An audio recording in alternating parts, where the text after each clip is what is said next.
Convido os amados irmãos a abrirmos nossas Bíblias na carta de Paulo aos Colossenses, no capítulo 3. Colossenses capítulo 3, onde nós leremos os versos de 1 a 17.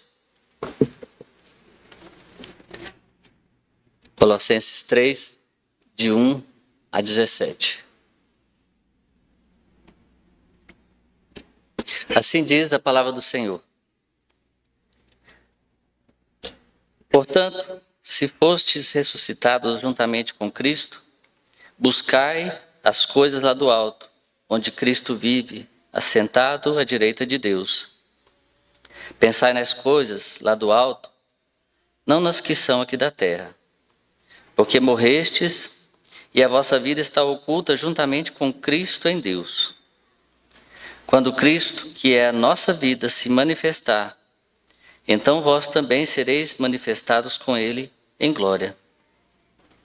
Fazei, pois, morrer a vossa natureza terrena, prostituição, impureza, paixão lasciva, desejo maligno e a avareza, que é idolatria. Por estas coisas é que vem a ira de Deus sobre os filhos da desobediência. Ora, nessas mesmas coisas andastes vós também noutro tempo, quando vivíeis nelas. Agora, porém, despojai-vos igualmente de tudo isto: ira, indignação, maldade, maledicência, linguagem obscena do vosso falar. Não mintais uns aos outros, uma vez que vos despistes do velho homem com seus feitos, e vos revestistes do novo homem, que se refaz para o pleno conhecimento, segundo a imagem daquele que o criou, no qual não pode haver grego nem judeu, circuncisão nem incircuncisão, bárbaro, cita, escravo, livre, porém Cristo é tudo em todos. Revesti-vos, pois, como eleitos de Deus, santos e amados, de ternos afetos de misericórdia, de bondade, de humildade, de mansidão, de longanimidade. Suportai-vos uns aos outros, perdoai-vos mutuamente, caso alguém tenha motivo de queixa contra outrem. Assim como o Senhor vos perdoou, assim também perdoai vós. Acima de tudo isto, porém, esteja o amor, que é o vínculo da perfeição. Seja a paz de Cristo o árbitro em vosso coração, a qual também fostes chamados em um só corpo, e sede agradecidos. Habite ricamente em vós a palavra de Cristo. Instruí-vos e aconselhai-vos mutuamente em toda sabedoria, louvando a Deus com salmos e hinos e cânticos espirituais, com gratidão em vosso coração. E tudo o que fizerdes, seja em palavra, seja em ação, fazei-o em nome do Senhor Jesus, dando por ele graças a Deus Pai. Até aqui, vamos orar. Pai querido, graças te damos, Senhor, pela tua palavra lida, tua palavra que é eterna, tua palavra que é maravilhosa, que fala aos nossos corações nessa noite, Senhor, por meio da ação do teu Santo Espírito. E assim nós confiamos, ó Pai, no Senhor, e já agradecemos por tudo. E que tudo seja para a honra e glória do teu santo nome. Assim nós oramos e agradecemos no nome do nosso Senhor e Salvador Jesus Cristo. Amém.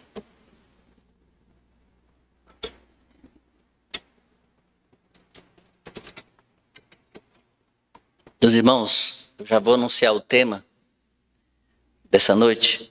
Nós acabamos de cantar um cântico aqui, que chama O Poder do Amor, não é isso, Wellington? Esse é o nome do cântico, né? E é o título do meu sermão. Então, é de Deus. Foi de Deus, meu irmão. Deus abençoe. Graças a Deus. Mas a liturgia é assim mesmo. A liturgia, ela tem que ser conduzida para que tudo desague na palavra de Deus, no momento da palavra de Deus. E hoje nós queremos falar sobre o poder do amor. E eu queria pedir o auxílio aqui de um dos pais da igreja, Santo Agostinho, Agostinho de Hipona, que dizia mais ou menos assim: Deus não nos pede nada que Ele não tenha nos concedido primeiro. Repetir. Deus não nos pede nada que Ele não tenha nos concedido primeiro. E nesse texto aqui é exatamente isso que Deus faz conosco. Primeiro, Ele vai trazer alguns imperativos, ou seja, algumas ordens. Quer dizer, aquilo que Deus pede, aquilo que Deus manda para nós fazermos. E a meta de Paulo é exatamente isso, é de nos motivar pela posição que nós temos, pela graça que nós temos, que nos foi dada em Cristo Jesus. E aí ele vem numa métrica, ele vem numa progressão de ordens, de imperativos, que ele usa nesses primeiros versículos. No verso 1, ele diz assim: portanto, se fostes ressuscitados juntamente com Cristo, buscai as coisas lá do alto, onde Cristo vive, assentado à direita de Deus. Então está aqui o primeiro imperativo, esse primeiro verbo, buscai. Paulo usa esse verbo para nos chamar a atenção. Buscar também poderia ser traduzido como mude seu foco, focalize, tenha foco. Em quê? Nas coisas lá do alto. É muito importante, é muito bom, nós temos foco. Professores falam isso, palestrantes falam isso, pais falam isso. Menino, você tem que ser mais focado nos estudos, só fica brincando. Então é importante termos foco. Temos focos em algumas coisas, especialmente as coisas importantes. Mas Paulo aqui está falando que de tudo nós devemos ter foco em algo maior. Olhar para cima, nosso foco deve ser para cima. Nós devemos ajustar nossas lentes das nossas câmeras para o alto. Ele diz, buscai as coisas lá do alto, onde Cristo vive. Claro que nós podemos ter foco em outras coisas, mas todo o nosso foco, todas as coisas da nossa vida devem levar a um foco principal e somente e único, que são as coisas lá do alto. Nós devemos colocar a nossa mente focada nas coisas do alto, nas coisas celestiais. Nossa cabeça tem que estar no céu, nossos pés têm que andar com o pé no chão, realmente. Mas a cabeça nossa tem que estar no céu. E depois ele traz mais uma ordenança. A segunda ordenança, que está no verso 2, é pensai. Verso 2, pensai nas coisas do alto, não nas que são aqui da terra. Ele falou, buscai as coisas do alto. Agora, pensai nas coisas do alto. Então ele está intensificando a primeira ordenança, que é buscar. E agora ele intensifica um pouco mais, é progressivo. Ele fala, pensai nas coisas do alto. Poderia ser traduzido como provai, esteja atento, tenha sua mente controlada, desejai as coisas lá do alto. Paulo está aqui se dedicando a falar da nossa união com Cristo. Pensar nas coisas do alto, porque é onde Cristo está sentado à direita de Deus Pai, nós estamos com Ele, ressuscitados com Ele. Então pense nas implicações da nossa união com Cristo já, mesmo aqui na terra. Por isso que vivemos aqui, mas com a cabeça nas coisas do alto. Mas Paulo também não está aqui falando em pensar, ele não está querendo atingir somente o nosso raciocínio intelectual, não está querendo falar somente do nosso intelecto, não. Ele está querendo atingir o nosso coração. Quando ele fala pensar nas coisas do alto, ele está querendo atingir nosso coração.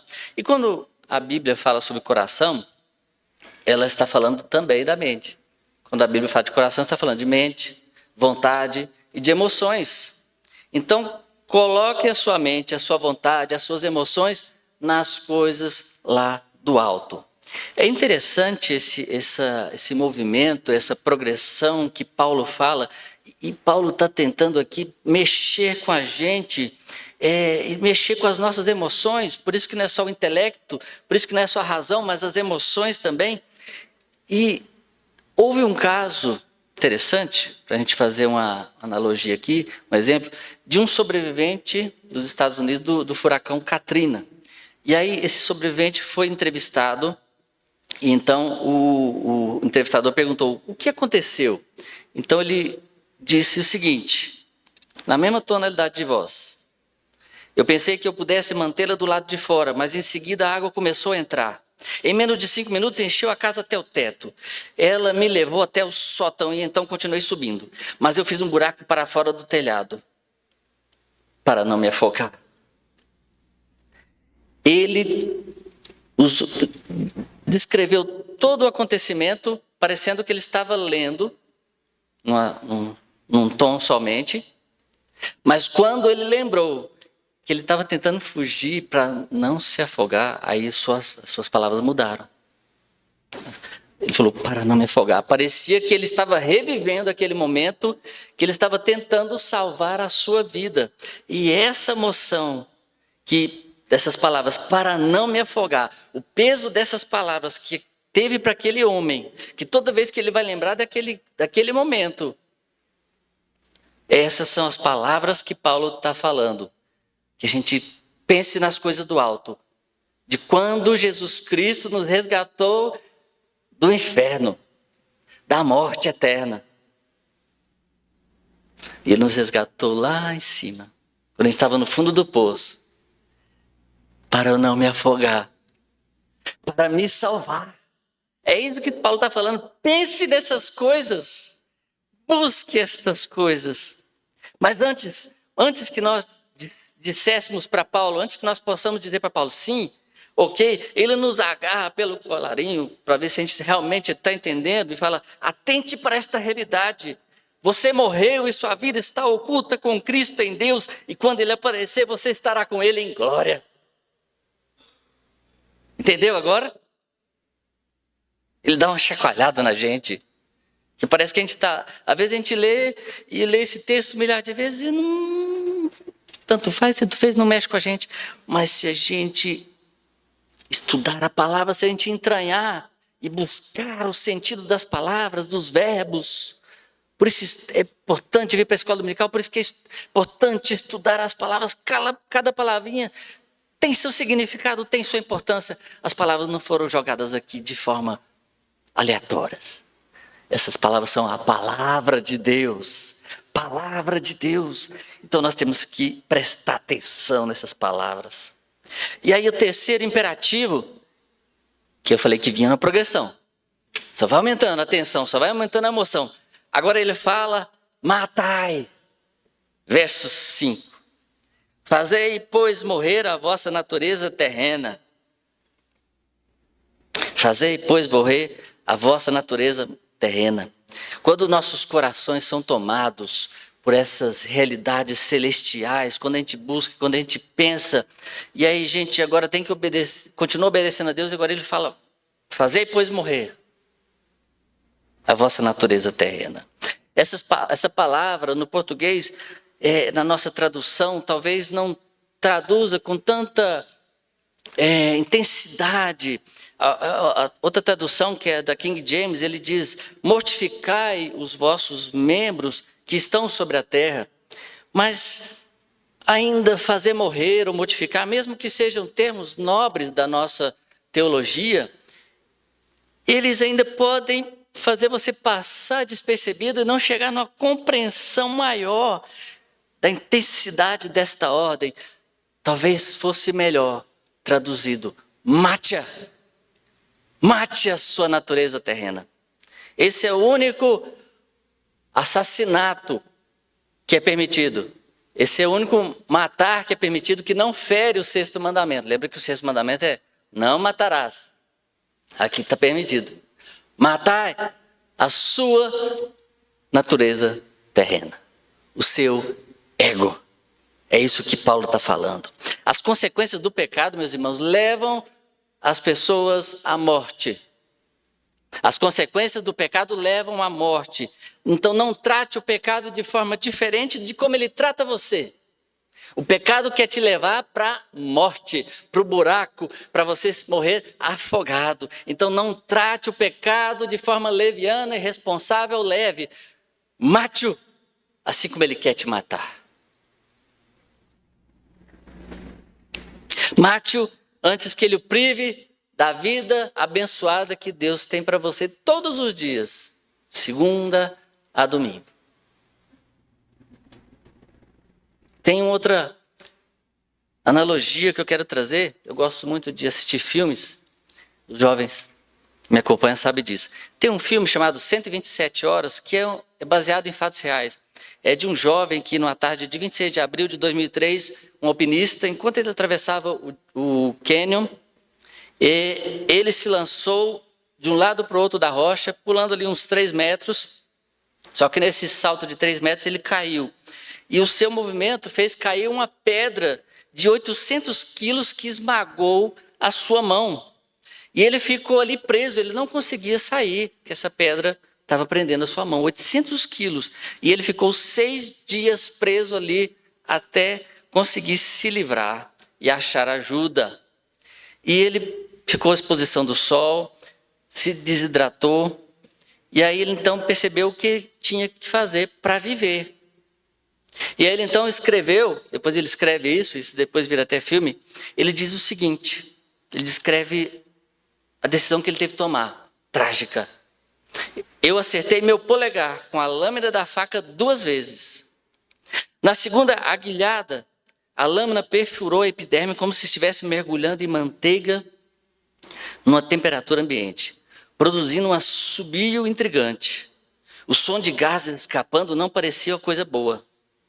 O apodrecimento tinha avançado mais rapidamente do que eu havia imaginado. Eu então ataquei com fúria, tentando arrancar meu braço para fora da algema de arenito, desejando simplesmente me livrar de qualquer ligação com aquele apêndice em decomposição. Ele declarou acerca de seu membro, já morto: eu não quero isso, não é parte de mim, é lixo.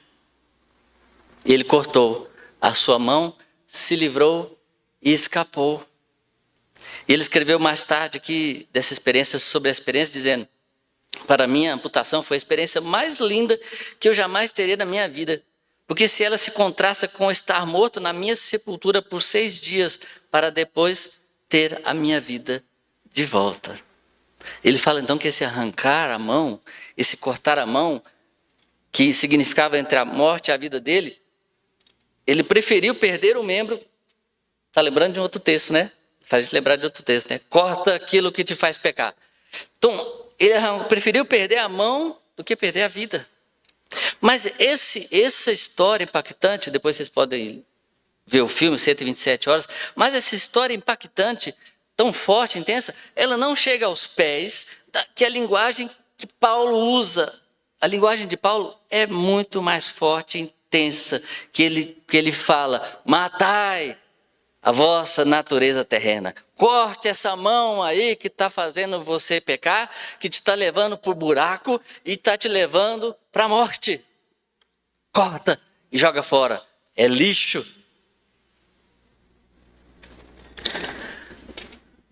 Deus nos deu uma nova vida em Cristo.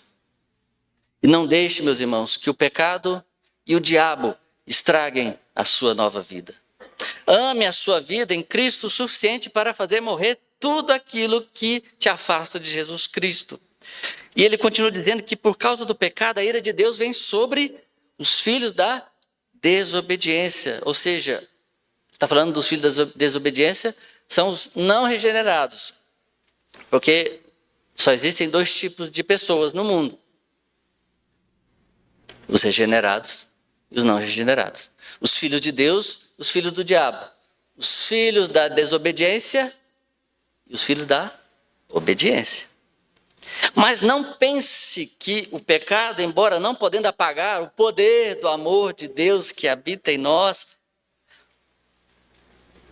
mas ele pode te afetar. Porque do mesmo jeito que ele pode afetar a vida do não regenerado, ele também pode fazer estragos na sua caminhada.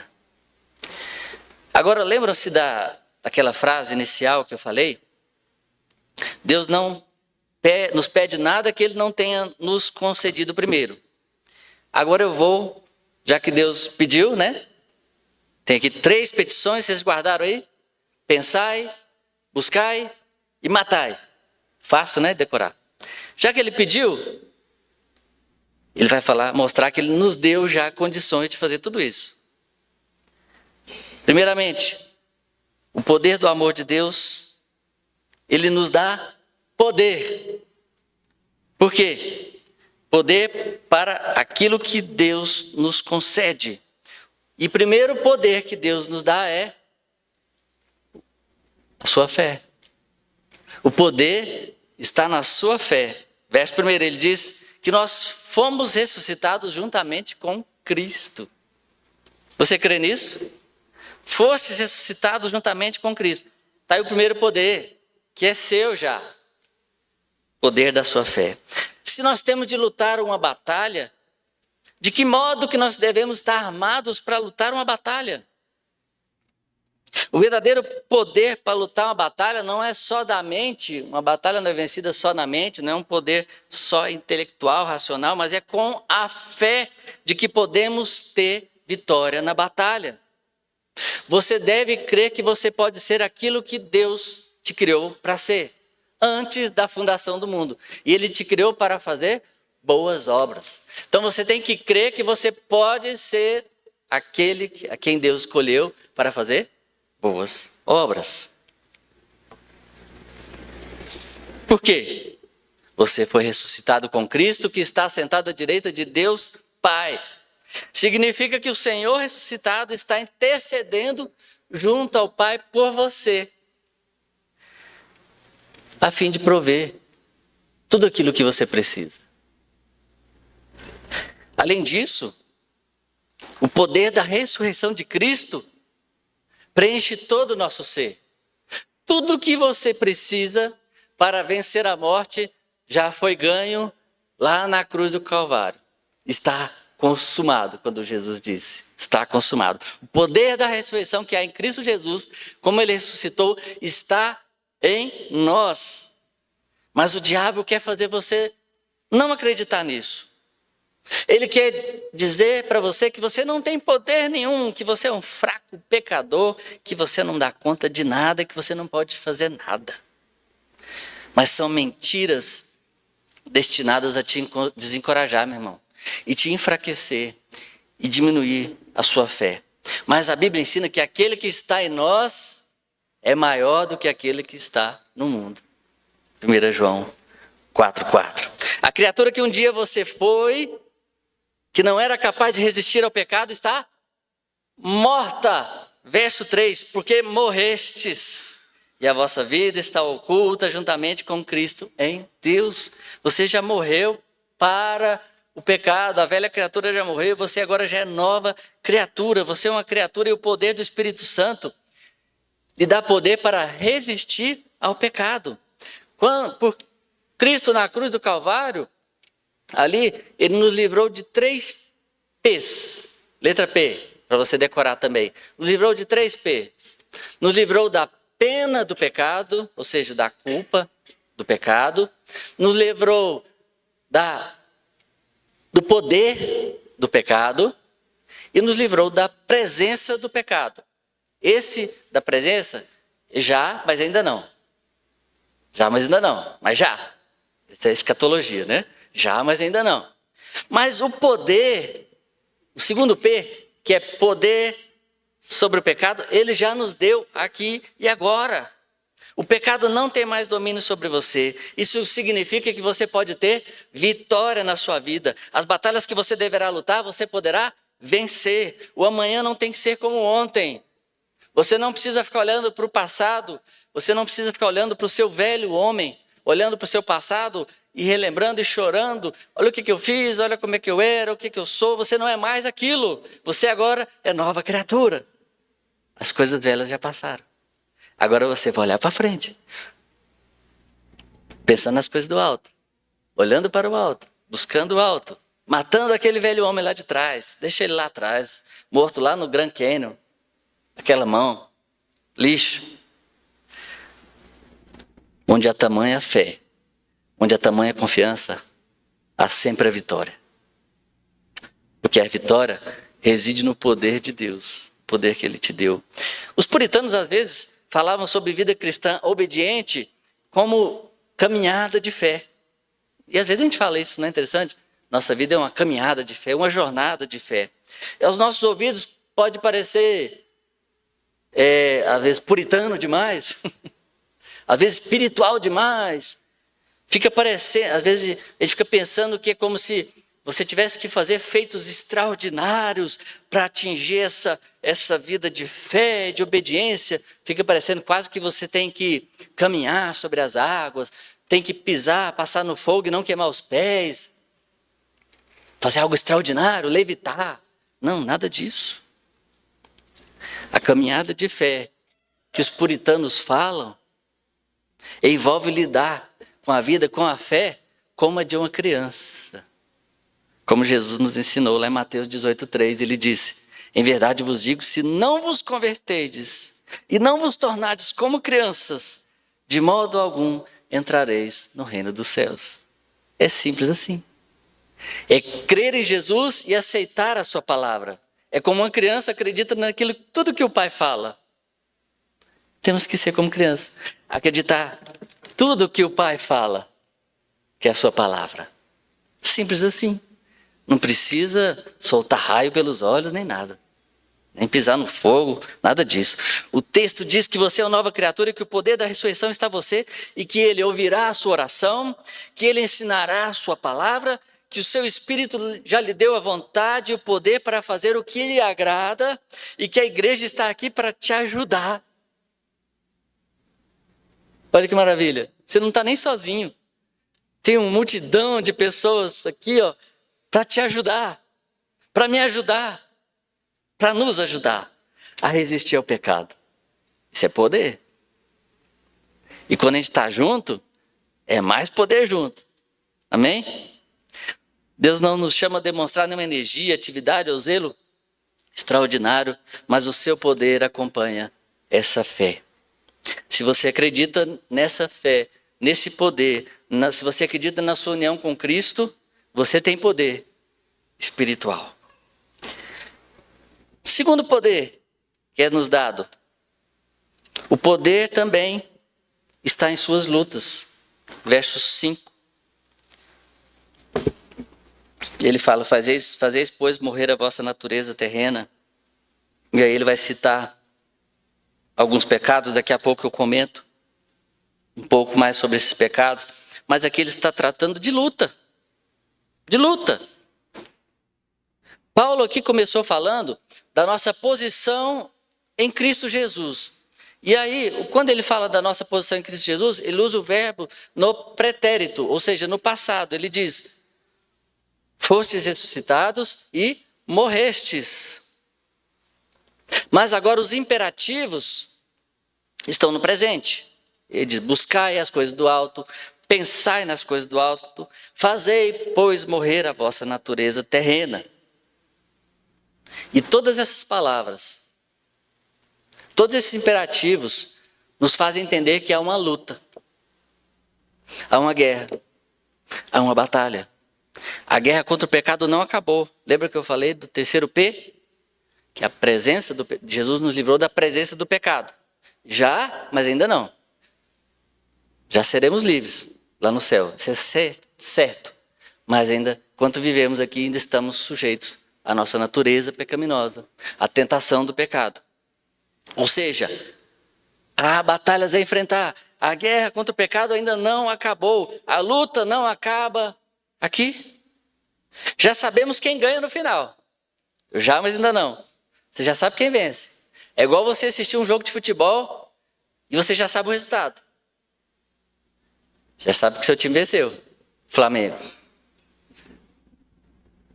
Tenha fé. Venceu. Você vai assistir o jogo agora sabendo quem venceu, né? Nós já sabemos o final da história. Nós já sabemos o final do jogo, quem venceu. É Jesus de Nazaré que venceu. Ele já venceu a morte por nós. Ele está ressuscitado nas regiões celestes com Cristo, com Deus, o Pai. E nós fomos ressuscitados com Ele. Mas ainda nós temos que jogar o jogo. Ainda temos batalhas a guerrear. Por isso, não podemos baixar a guarda, para não sermos nocauteados pelo inimigo. No famoso livro devocional de John Owen, que se chama Mortificação do Pecado nos Crentes, ele escreve o seguinte, ele diz que existem 2 momentos em que os crentes são tentados. Tentados em que sentido? A pensar que não precisa mais lutar contra o pecado. O primeiro, na vergonha. Quando o crente acabou de pecar, aí foi pego em flagrante, aí ele morre de vergonha. Vergonha de todo mundo. Oh, me perdoa, que vergonha, né? Amém? Pelo menos ainda tem vergonha, né? Mas aí ele pensa que já se livrou do pecado. Pronto, arrependi, né? Perdão, desculpa. Está livre do pecado. Perigo. Segundo momento, na crise. Quando chegam os momentos de crise, de turbulência, de tempestade.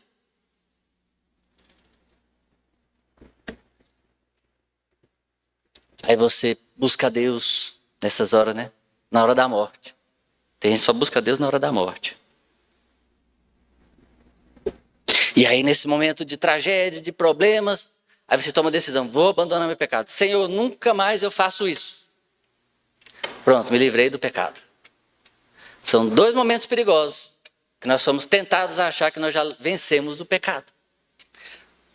Porque nem por causa da vergonha, nem por causa só da crise, você não vai vencer o pecado. Você vai ter que continuar lutando contra o pecado. E às vezes o mesmo pecado. Esses momentos apenas diminuem um pouco o poder do pecado. Mas se a gente não tomar um remédio de verdade, se você apenas tomar um paliativo, um remedinho para passar a dor, depois que passou o efeito do remédio, a dor volta. E às vezes volta pior. Então você tem que tomar um remédio que cure. Você tem que achar a causa do problema. Às vezes precisa fazer uma cirurgia para arrancar aquele câncer. Senão não resolve o problema. Não vai ser remedinho. Assim como aquele jovem que arrancou sua mão. Não adianta ele ficar ali. Tem que arrancar. Não adianta a gente achar que venceu. Porque se a gente acha que venceu já, e baixa a guarda, o pecado, a tentação do pecado volta e volta pior ainda. Embora o pecado não mais tenha domínio sobre nós e tenhamos poder real para derrotá-lo, como diz Romanos 6,14, onde Paulo diz, porque o pecado não terá domínio sobre vós, pois não estáis debaixo da lei, e sim da graça. Mas o pecado ainda continua a agir como uma força insurgente num país vencido. O país foi vencido, mas ainda pode haver ainda insurgências. Às vezes o povo ali que foi pego, ainda possa haver uma revolução, uma insurgência ali, possa ainda causar alguns danos. Assim é o pecado. Ele já é um país vencido, mas pode haver insurgências e nós temos que tomar cuidado, senão essas insurgências podem causar danos terríveis à nossa vida e àqueles que estão ao nosso derredor. É vã a experiência de que não mais há luta, não precisa mais ter luta e necessidade de vigilância. Lê do engano, porque isso nos deixa mais suscetíveis e vulneráveis aos ataques do maligno. John Owen nos adverte a não darmos ao pecado nenhum espaço, por menor que seja. Pelo contrário, devemos lutar continuamente contra ele com os recursos que o Espírito Santo nos fornece. E essa necessidade de vigilância é para essa guerra contra o pecado, é dessa lista aqui que Paulo apresenta no verso 5. É dessa luta aí que ele está falando. Primeiramente, ele nos manda fazer morrer o quê? A imoralidade sexual, prostituição. E em seguida, ele lista em ordem progressiva os pecados que esse mal introduz em nossa vida. Impureza, ou seja, conversações torpes, piadas sujas, entretenimentos que às vezes você acha inofensivos. E depois essa impureza faz germinar a paixão lasciva em nosso coração, aquela paixão sensual em nosso coração. E dessa paixão vem o desejo real de pecar, um desejo maligno, que Paulo chama. Que leva o quê? Leva à avareza, leva à ganância, leva à idolatria. E aí daqui a pouco aquele pecado se torna um ídolo para você. E você abandona as coisas de Deus e começa a adorar aquele outro Deus, aquele outro ídolo que se chama pecado. Ídolo é colocar outra coisa acima das prioridades de Deus na sua vida. Mas, meus irmãos, já está claro que a graça de Deus vai nos proteger da ira final. Mas não devemos pensar que aquilo que é tão destrutivo na vida dos outros não possa ser destrutivo na sua vida também. Então, sejamos vigilantes, vigiai e orai, sem cessar. Terceiro poder. O poder está no amor dele. Versos 12 a 14.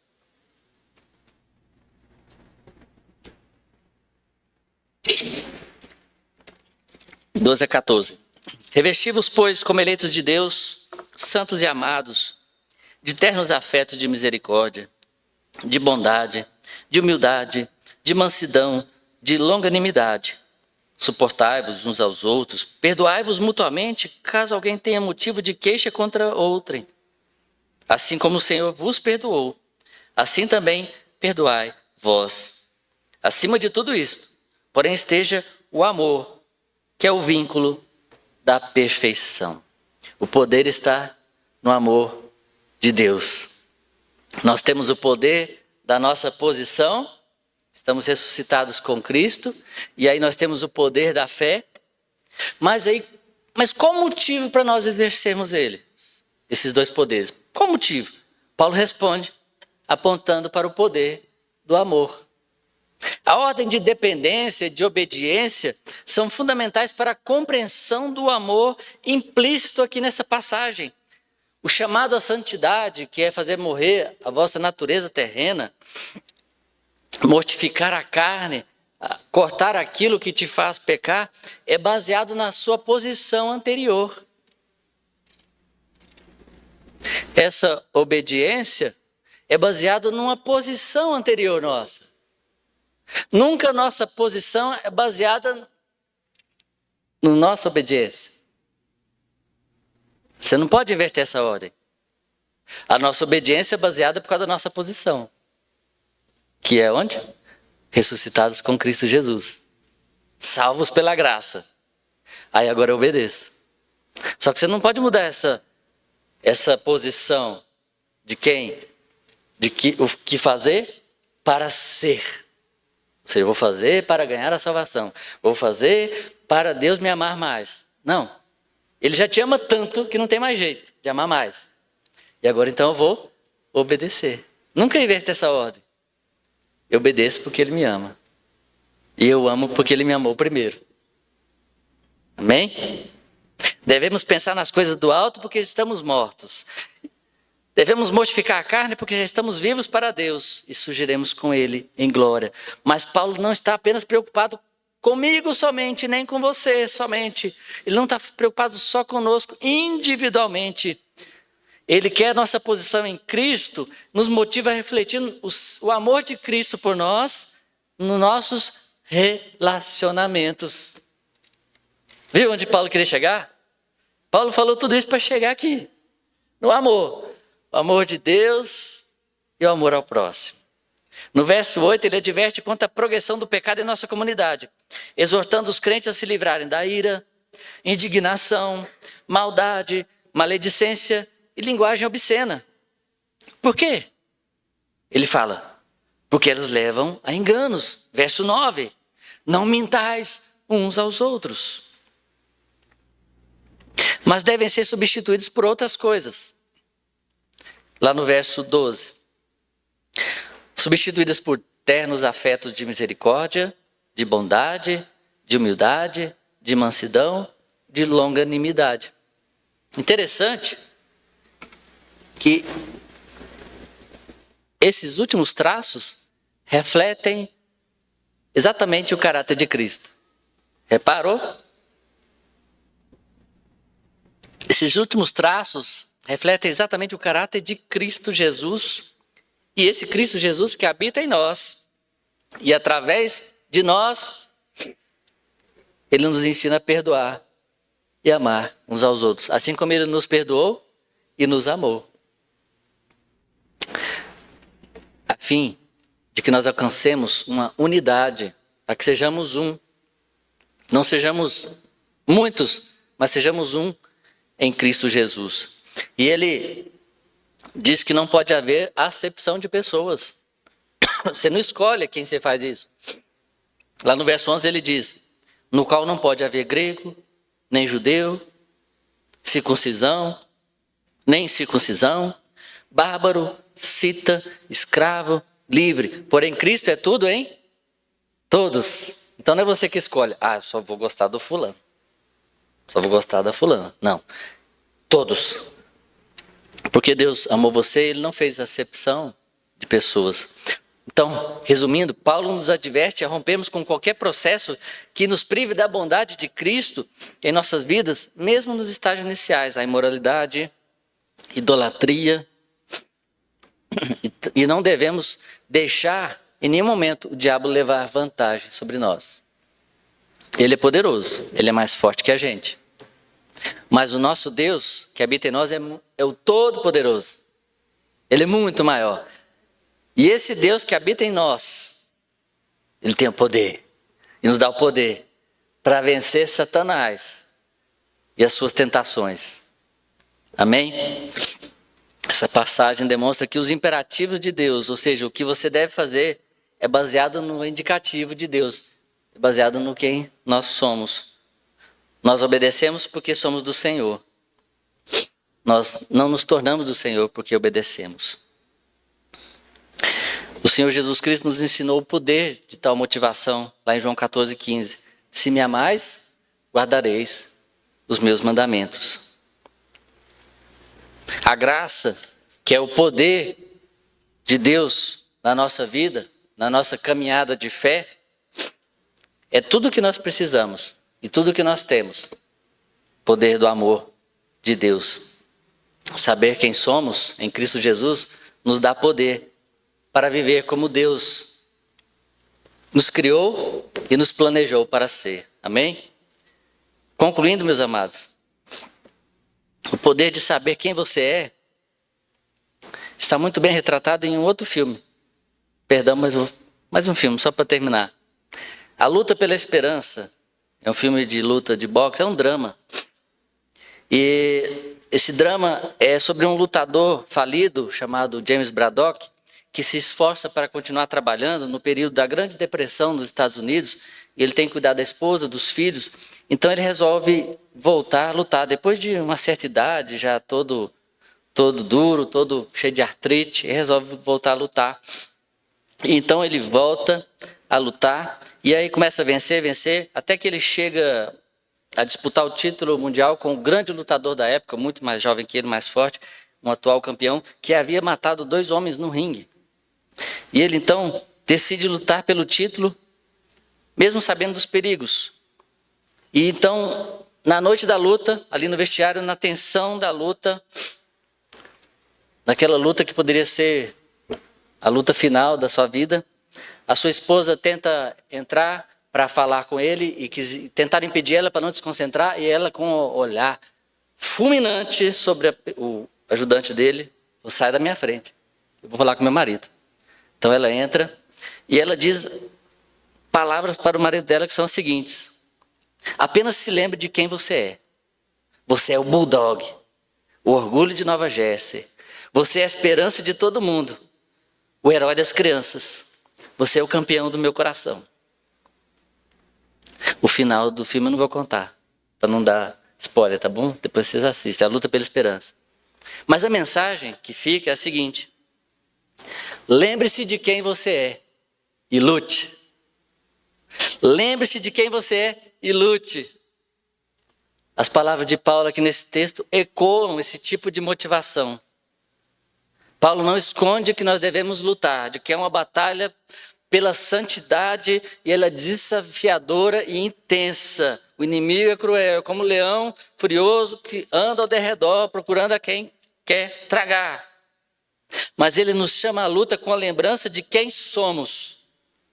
Ouça o que ele diz: por sua união com o crucificado, o ressuscitado e Senhor, que reina, que está sentado à destra de Deus, você foi chamado para uma batalha que exige que você morra para si mesmo, a fim de viver para Ele.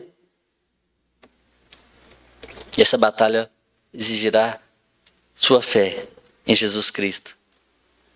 E a sua vitória já está garantida, pela graça somente, pelo amor de Deus, pelo poder do amor de Deus.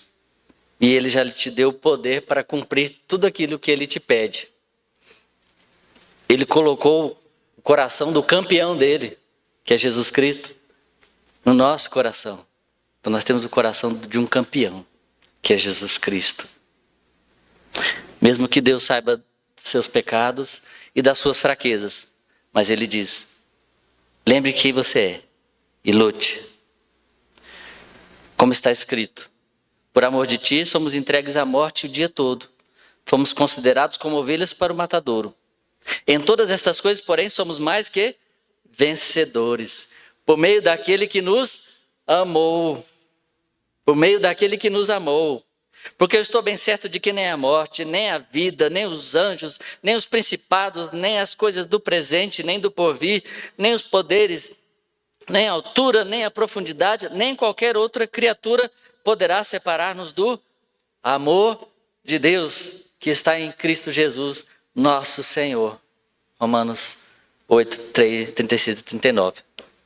E assim como eu comecei com uma frase, uma citação, quero terminar com outra citação de uma autora chamada Elise Fitzpatrick, que diz assim: é essencial refletirmos sobre o amor de Deus hoje, pois é o único amor capaz de nos garantir a alegria que fortalece nosso coração, a coragem que nos dá ousadia na luta contra o pecado e a segurança que nos permite abrir a vida para Ele. Amém? Vamos orar? Pai querido, obrigado, Senhor. Obrigado pela Tua palavra, Senhor, pela Tua palavra que é poderosa. É a palavra do Senhor. Essa palavra que mexe conosco, que mexe com o nosso brio, que incomoda, que dá um tapa na nossa cara, mas que ao mesmo tempo nos faz erguer, nos faz levantar, nos incentiva, nos motiva, nos enche de força, de poder, de alegria. E nos faz andar altaneiramente. E nos faz olhar para os montes. De onde nos virá o socorro? Nosso socorro vem do Senhor, que fez os céus e a terra. Esse nosso Deus. Obrigado, Senhor, porque o Senhor nos tira de onde estávamos e nos coloca onde Tu queres. Tu nos fazes morrer quem nós éramos e nos faz viver para quem Tu queres que nós sejamos. Perdoa, Senhor, muitas vezes que nós caímos, que nós deixamos nos enredar, nos levar, nos afogar, sucumbir ao pecado. Perdoa-nos porque às vezes deixamos o nosso velho homem falar mais alto, o nosso ego, o nosso prazer, nossa vontade, nosso querer. Ajuda-nos, Senhor, a buscar as coisas do alto, a pensar nas coisas do alto, a fazer matar a nossa natureza terrena, a matar o nosso pecado dentro de nós, a matar o nosso eu, egoísta, egocêntrico,